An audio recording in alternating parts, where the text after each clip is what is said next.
So, in order to experience aliveness and connection and growth in relationships, you need to be present.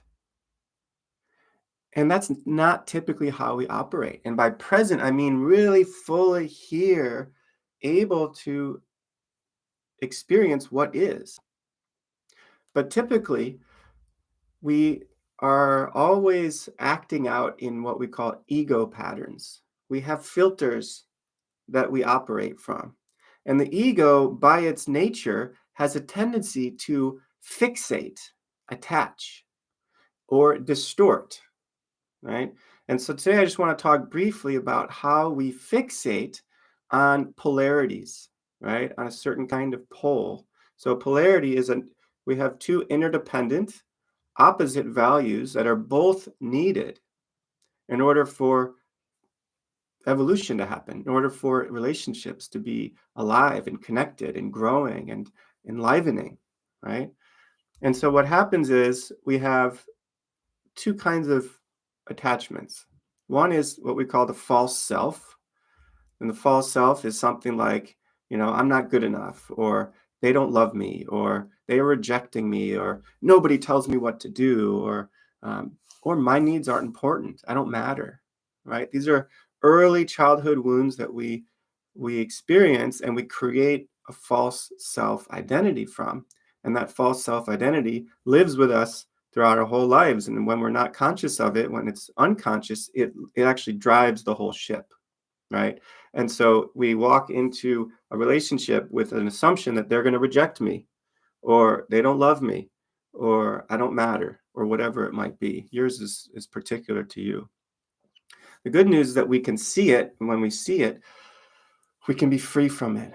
And when we're free from that attachment, that pattern, that false self, we can be present. There's a second way that our ego attaches and fixates, and that's on what we call polarities. So, as I mentioned earlier, polarity is two interdependent opposites that both are needed in order for flourishing, growth, fulfillment to happen over time. And typically, we attach to one pole and we neglect the opposite. So, for example, I'm in a conversation with someone and I have a filter that I need to be directing the conversation. This could be anyone, personal or professional. So we have a filter that says, I need to direct the conversation. I need to direct the conversation. I need to direct the conversation. And we don't pause and follow. We don't receive and let the other person direct the conversation. You see how that's a polarity? Directing and following is a polarity. And if we're always in the directing mode and we're never following, we hurt relationships. We actually don't allow for mutuality and growth and the energy to flow within a relationship. Another polarity is we think about, oh, I've got to think through that. I've got to figure it out. I've got to think through the problem. I've got to think through it, think through it, think through it. And we neglect to feel. Right. And so if we're in a conversation and we're both trying to think through and figure out the solution, whatever, we ignore the feelings, then it doesn't work out. Actually, the feelings hijack the situation if we don't deal with them. And so we need to feel. Another one is, how does this sound? I must be in charge here. Right. I must be in charge here. I must be in charge here. And we neglect to be vulnerable. I must be in charge, so I can't be vulnerable. Right? And so there's a barrier that's put up. But when we're able to realize, oh, I'm really putting up strength here, and I can relax and be vulnerable a little bit and let them be strong, right? And then we're both vulnerable and we're both strong. Then the experience of the relationship enlivens. Here's another one. I must be free. I've got to be free. I've got to be free. I've got to be free. Independent, independent, independent. And so I'm in a conversation, any whiff of leaning into connection or commitment to each other. No, I got to be free. I got to be free. Got to be free. Right. And you see how that's an attachment to a pole. We need both. We need freedom and we also need communion. We need connection. Right. And so the way that polarities work is that when we attach to one pole in a polarity and we neglect the opposite, we detach from the field of value, which also contains all the values in the field. We detach, we separate, and that's what we call our ego, our separate self. And we, as a result, cause suffering. We cause disconnect in relationships. We cause trauma. We cause struggle. We cause strain. We cause anxiety, depression. We cause all these things that result from detaching from the field of value. Now, the good news, as I said before, with the false self, and now with the ego that does polarity fixations, right? The good news is that when you see this is happening, when you see that there's a polarity here and that I am pulling one and privileging one and neglecting the opposite, oh, when you see it, then you can free yourself from the pattern, right? And when you free yourself from the pattern, you can rest in the field of value. You can rest in the possibility of possibilities, right? You can rest in the present. And that is where the present lives, which is in the entire field. And when you're present, you can listen deeply. You can experience you can share your authentic what's coming up. You can share yourself fully, right? And you can experience whatever is alive between you and the other person. And you experience the possibility of an ecstatic relationship. So once we can be present, this is where we can step into our unique self. And your unique self is the unique perspective, the unique quality of intimacy, the unique quality of presence that you and only you can express, that no one that ever was, is, or will be can express other than you here now. And so there's this infinitely dignified moment that is you right here, right now, in this relationship. And you can realize that you're embedded within a field of value, that you are one point in a field of points, if you will, a field of infinite value. And that field is ever evolving. That field is ever evolving. And everyone else is also in that field of value. And everyone else is also evolving.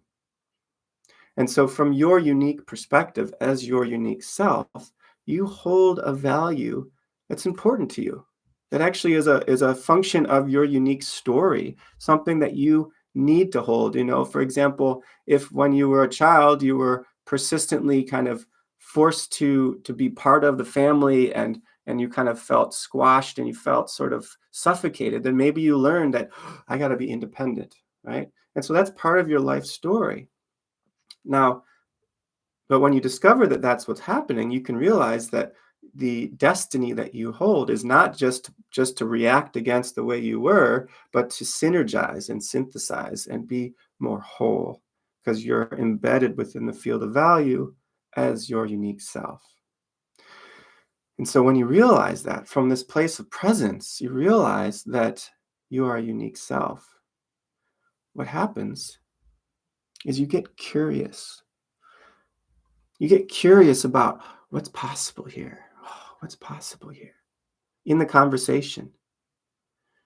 So if you're always assuming, oh, you know, there's also maybe there's a voice in you, an egoic pattern contraction and attachment of, I've got to do whatever he wants me to do.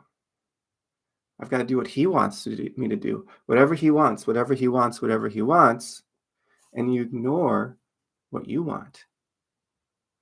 Or maybe it's, I've got to listen, I've got to listen, I've got to listen, understand them, understand them, understand them.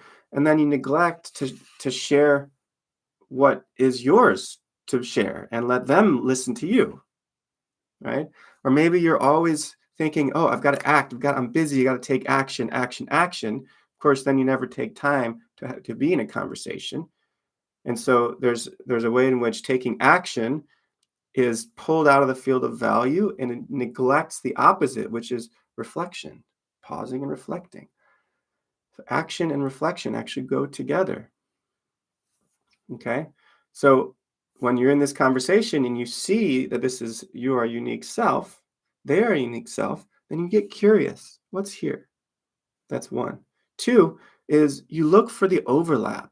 Where do we share? What do we share here? What's our shared desire? What's our shared intention? Three, we clarify distinctions. So how are we different? How does my perspective add something and your perspective is this way? How do we make sure that we both get what the other person is experiencing? Four, we weave together both poles, both sides, into a synergy. So we synergize. Okay, that's what a unique self does, synergizes. And five, we advocate for a mutual desire, a desire that's mutually beneficial. What do we both want?